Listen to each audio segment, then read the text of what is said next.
G'day everyone, it's really good to be here. I've been in your position a few times, so hopefully I can be as informative and inspiring as some of the speakers I've seen over the last few fast breaks that I've been to. So here to talk about epic stuff, which is awesome. I like epic things. And because it's Sydney Writers Week, I can tell you that epic might be an example of the Grelling-Nelson paradox, right? Which is a word which almost, well, the Grelling-Nelson paradox is a word that accurately describes itself. Such examples as short, English, unhyphenated, and pentasyllabic. Whew, okay, that's the only bit of my speech that I memorized, so the rest from here is free range. But what I mean by that is epic, it's similar to being an onomatopoeia as well, but we kind of know what epic stuff is. It's all unique and relevant to us, but we have an idea of what epic means. And for me, epic things are normally things that involve nature and the elements, that daily phenomenon that we call the weather. I think right now in our society there's a huge appetite for epic stuff. Probably half of this room spends half their day watching, sharing, or receiving epic things, right? And so for me, my interest is really in our relationship in nature. I think that we're so embedded in it, but also at times so separate from it. And I love projects that explore that dynamic.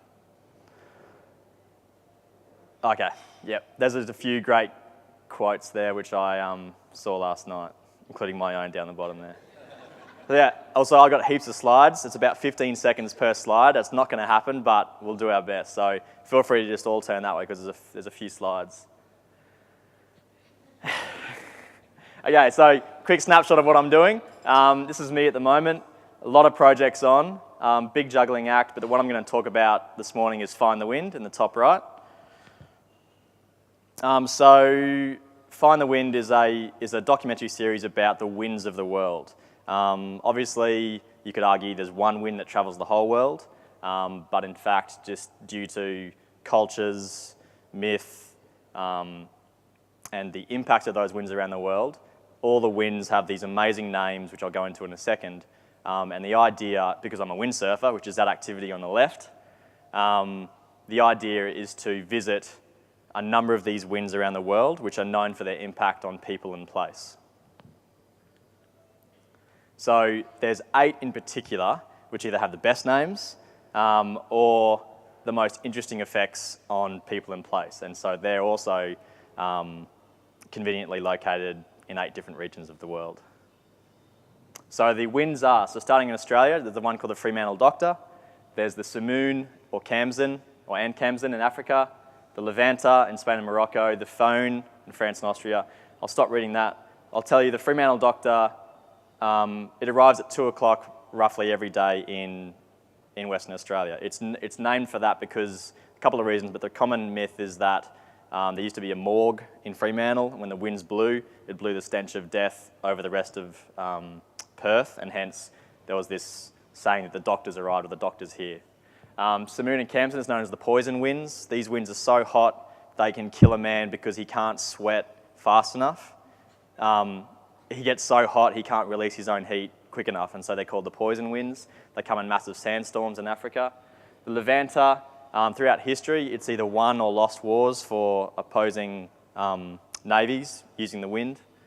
The Phone is a really interesting one. It comes up over the Swiss Alps from France into Austria, and it's been linked to causing depression and even suicide in people because of its ions in the wind. So there's this very interesting subject matter there. Shit. The Chinook is in Canada, known as the Snow Eater. It blows trucks off the road. The Santa Ana in California, they're known as the Devil Winds. They're the ones which cause the bushfires in California. The Terra del Fuego is the Plain of Fire in Patagonia. Apparently the winds there, you can't leave your house because you can't actually walk on the road. And the Katabatic winds in Antarctica, that's a name. Some of these are type of winds as well, but they're just essential for the world climate, so very interesting topics there. And there's side trips within that to Tornado Alley, and I guess I'm last speaker, so I can talk for as long as I want. Some awesome images. Obviously, it's you can just imagine it. I can. I hope you can. And so what I'm going to talk about is, so the process from idea to now. So I think I first had this idea in 07, and like any idea, it is a light bulb because it can just come to you at any stage. So I've highlighted this document. It's 09, but I probably had the idea in 08, 07, but then just kept it inside, and that's what I want to kind of hammer on about now very quickly. So this is 2010, a very early PDF. Sorry, Sally, you probably can't even see these slides.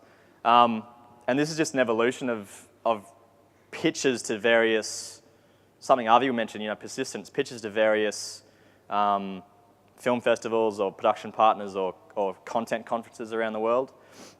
And this is where the real work is in the writing and the research, because an idea is just that spark, but everything else comes from then on, as some of you probably know. So this is like a series overview now, so front page, second page, and all the different episodes, and what happens, what we want to have happen in each episode. So 8 wins, 8 more or less half an hour series on each of those wins, all the way to the end there. And some takeaways is that epic is what is most true and elemental for you. Like when I work on Find the Wind, it feels so right because it's so me. Ideas are cheap, they only become work by sharing them. The research and writing is the project, and a year from now you wish you'd started whatever that idea is in your head today. So thanks very much.